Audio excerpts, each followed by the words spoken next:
Tantor Audio, a division of Recorded Books, presents The Master Shark's Mate by Zoe Chant.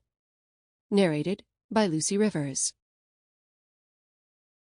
Chapter 1. A vacation, the Master Shark said, flatly.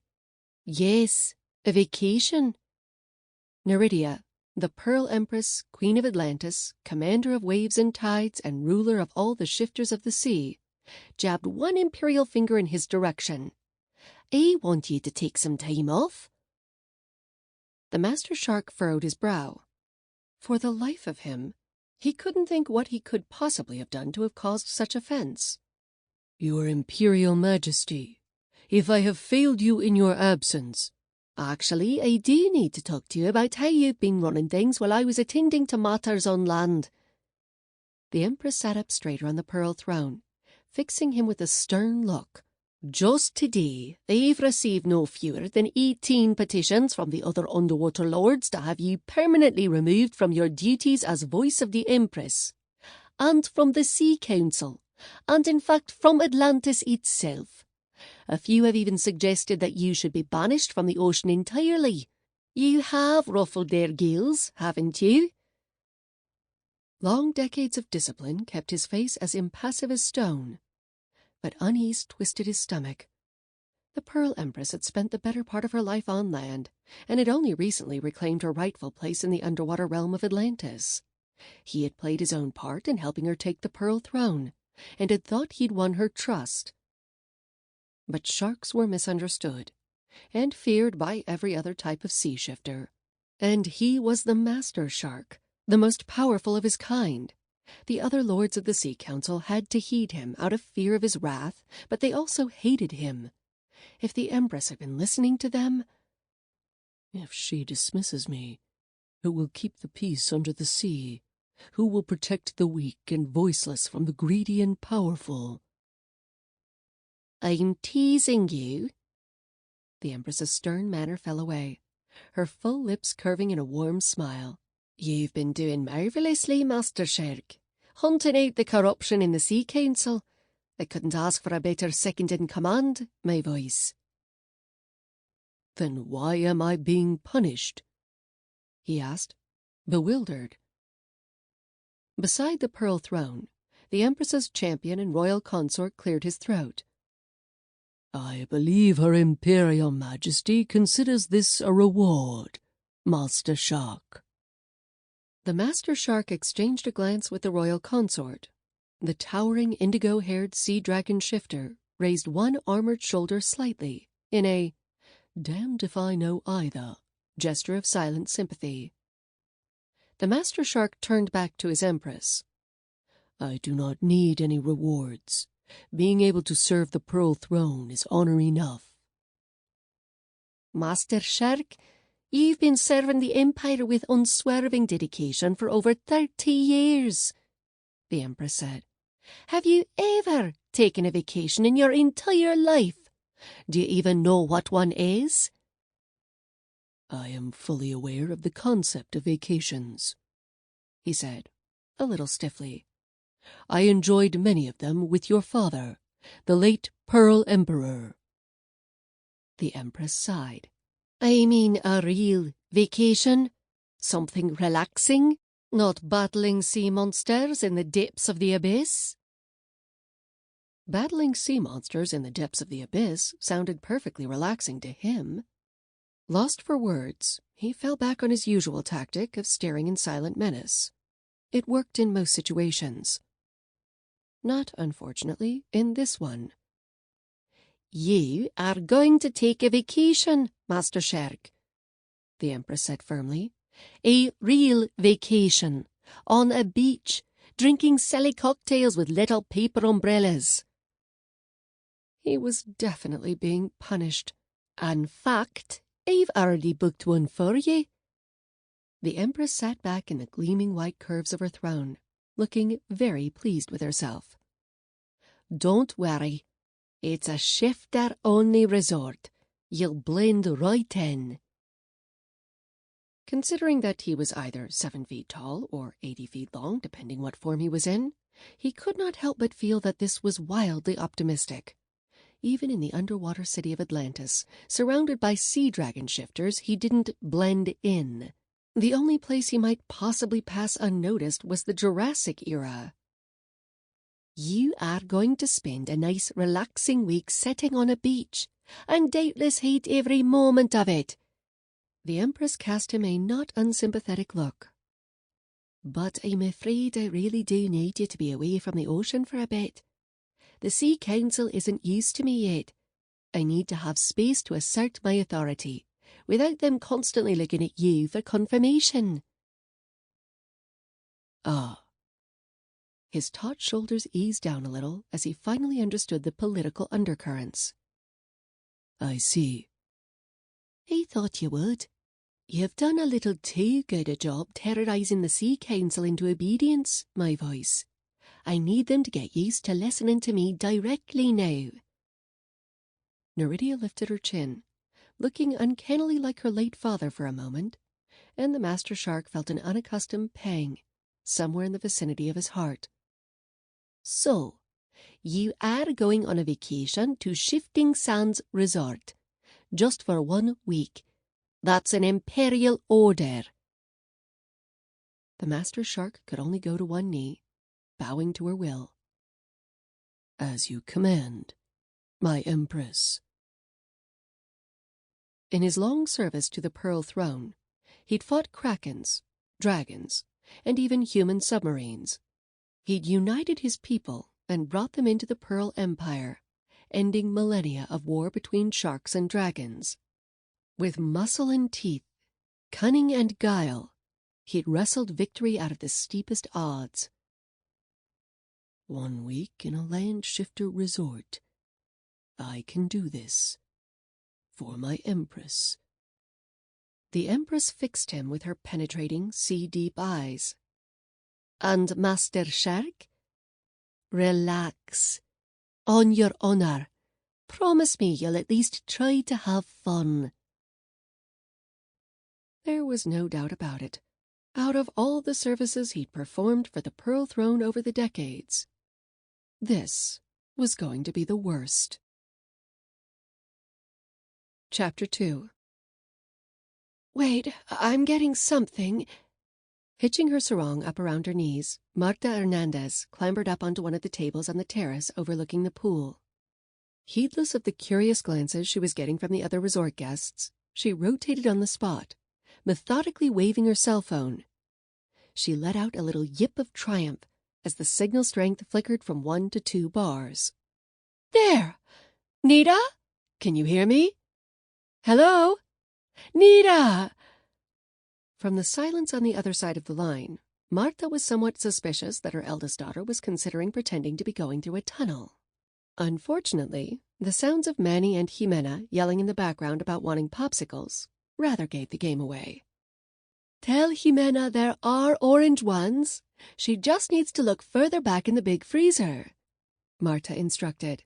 "And don't let Manny have one of the grape ones unless he takes his shirt off first.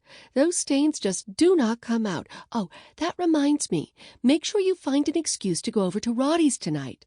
Sniff through his laundry for any hint that he's been fighting the rattlesnakes again. If he crosses the territory line one more time, we're going to have—" A deep, aggravated sigh crackled over the phone.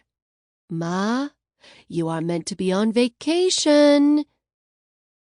The muscle-bound bear shifter behind the bar was eyeballing her, as if wondering whether she'd escaped from a secure facility. Marta gave him her best mind-your-own-business, young man glare over the top of her sunglasses. "What, being on vacation means I can't check up on my family?" Marta said into the phone. "I just want to make sure everything's still all right." "Everything is fine, Ma. Just as it was 3 hours ago when you called. Will you please just go and relax?" "Abuela, abuela!" Jimena yelled from the background. "Manny took the last orange pop. I'm older. Tell him he has to give it to me." "No, no!" Manny shrieked. "Mine!" "Oh, dear." Marta clicked her tongue as her grandkids' howls of outrage shifted into literal howls of outrage. "Put me on speaker, Nita, before someone starts bleeding." No, Ma, her daughter said with unaccustomed firmness. You left me as acting alpha, and anyway, they're my kids. I'll sort them out. You are going to enjoy your nice, relaxing vacation. I will, honey, I promise, but first just let me— No, Ma. And stop calling home. Do you want us all to think you aren't enjoying your present? The one that the whole family saved up specially to buy for you for months and months?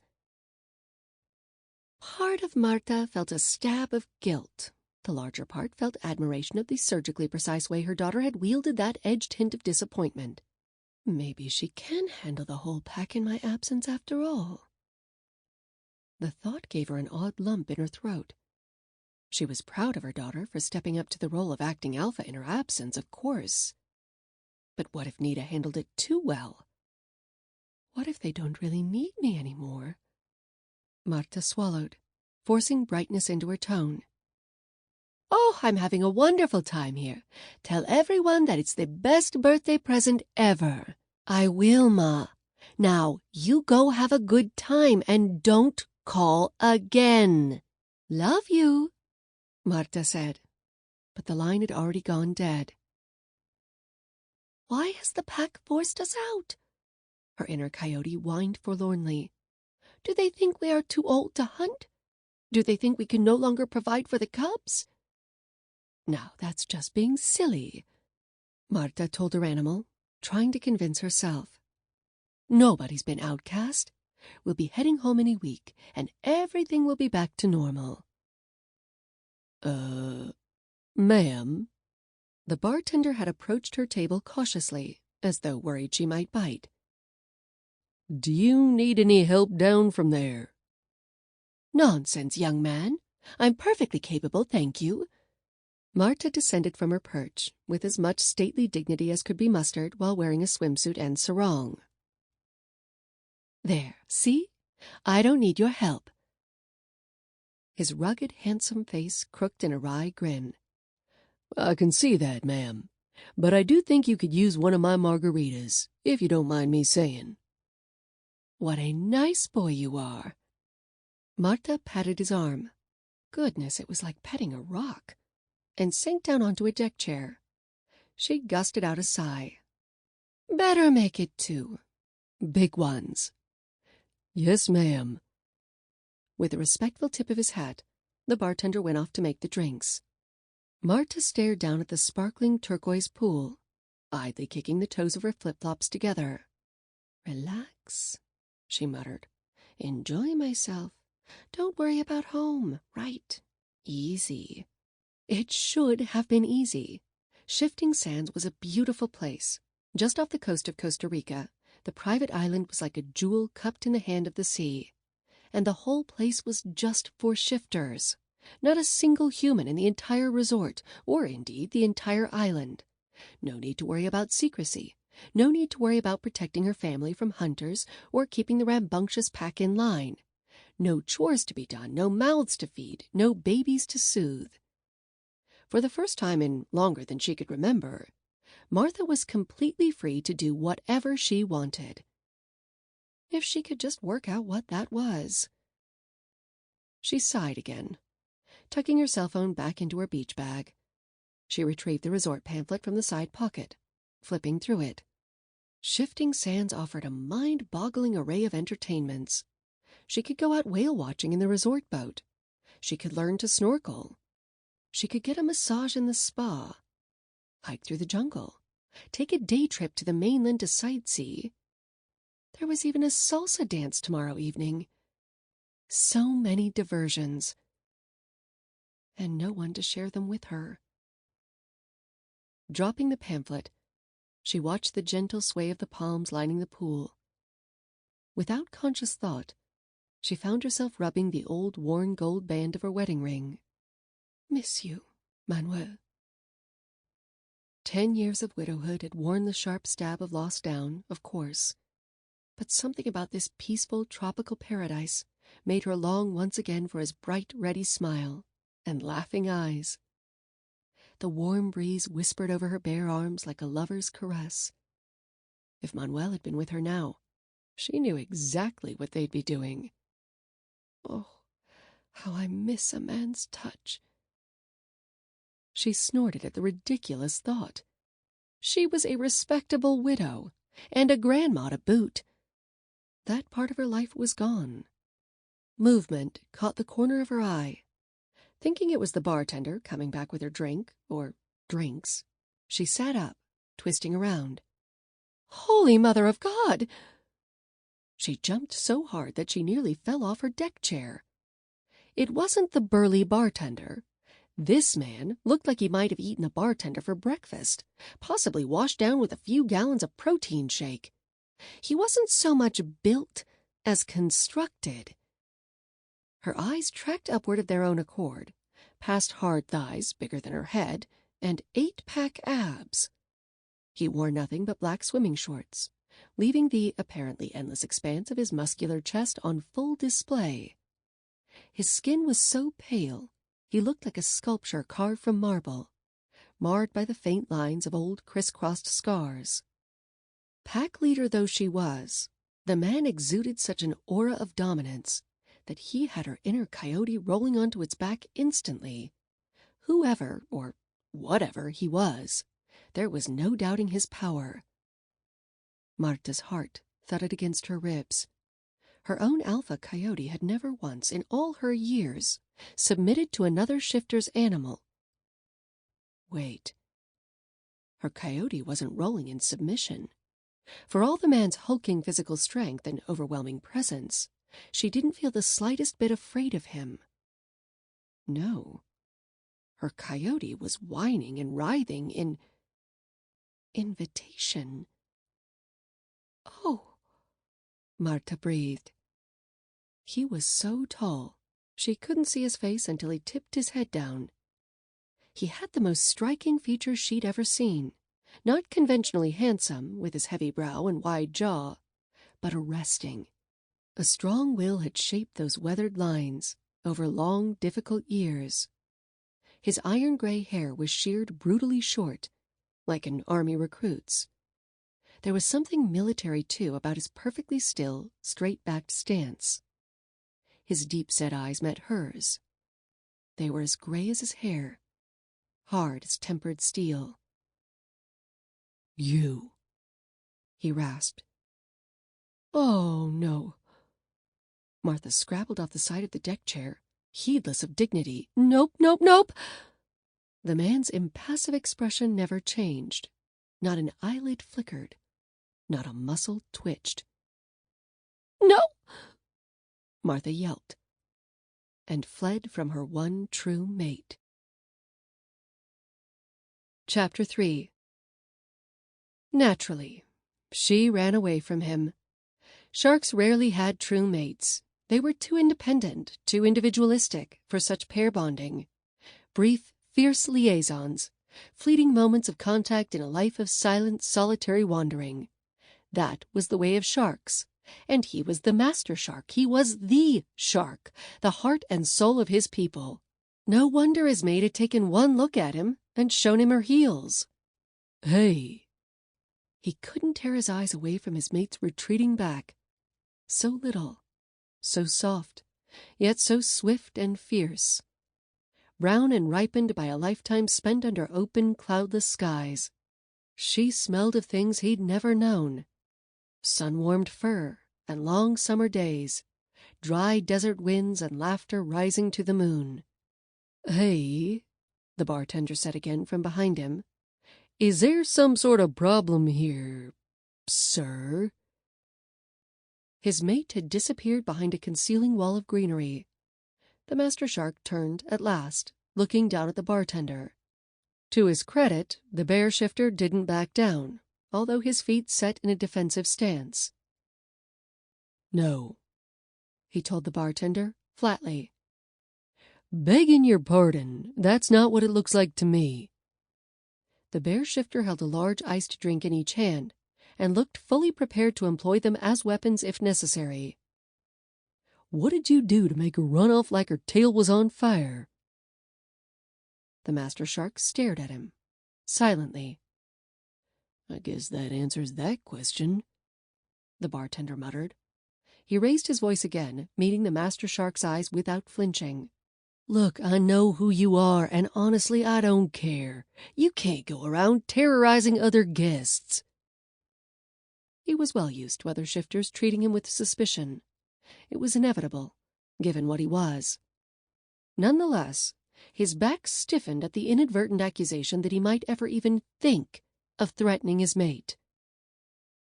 "That was not my intention," he said coldly. "I merely wished to—" He stalled, words drying in his throat. What had he intended? He didn't know himself. All he'd known was that the instant he'd set foot on the island, he'd been pulled by a blood scent more compelling than any he'd ever known. He could no more not have followed that siren call than he could stop swimming. And he had found her. And she had fled from him. The bartender grimaced, his tense body language relaxing a bit.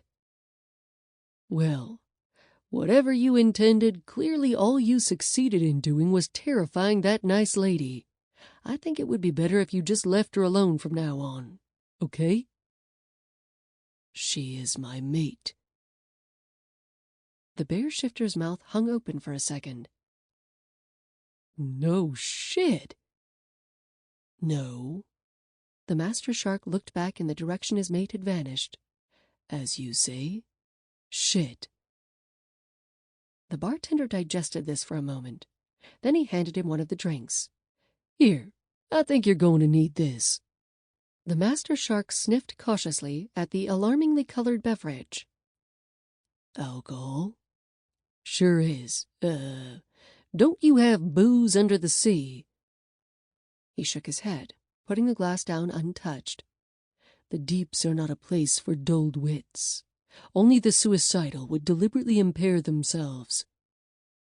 "Guess I can rule Atlantis out of my list of job opportunities." The bartender stuck out a hand. "Tex, never met a shark before. Or royalty, for that matter." The Master Shark regarded the proffered hand, then shook it carefully. "I am not royalty, not for many decades. Now I am merely the Empress's voice." "Not sure the word merely belongs in that sentence." Tex tipped his head a little to one side, studying him. "So, you and her? Really?" He lifted one shoulder fractionally. "It appears so." Tex let out a low whistle. "And I thought I was unlucky in love. Well, assuming you're going to try again, I've got a friendly piece of advice for you. Up here on land we have this thing called smiling. You might try it sometime." The Master Shark did so. "Sweet daisies," Tex muttered, taking a half step back. "On second thought, definitely don't do that. Maybe you could just loom less, somehow." He looked down at himself. He looked back at Tex, who was large for a land shifter, but still at least 6 inches under his own height. Words seemed unnecessary. "Yeah, okay." Tex scratched the back of his neck, eyeing him rather dubiously. "You know, I've seen some odd couples in my years behind the bar, but this one sure beats all. A coyote and a shark? Not exactly a natural match. I hope you don't mind me saying." The Master Shark's jaw tightened. But privately, he had to admit that the bear shifter had a point. His mate, was clearly a creature of the desert, while he could count on the fingers of one hand the number of times in his long life he had ever ventured onto dry land. Fate clearly had a sense of humor worthy of a human. Nonetheless, the inescapable fact remained. She was his mate. To be a shark was to be driven by an unfillable void. He had heard other shifters speak sometimes of their inner animals, as if they were the other half of their souls, a whisper in their minds. He had never understood what they meant. His soul was a silent predator, eternally seeking, never satisfied. Now he knew that he had never truly been hungry before, not compared to this all-consuming need. He'd had decades of practice at hiding his emotions, but the shock of the encounter had rattled even his control. Something of his thoughts must have shown in his manner, because Tex's eyes softened in sympathy. "Hey, you'll work it out." The bartender collected the unwanted drink. "So, what are you going to do now?" "What my kind do best."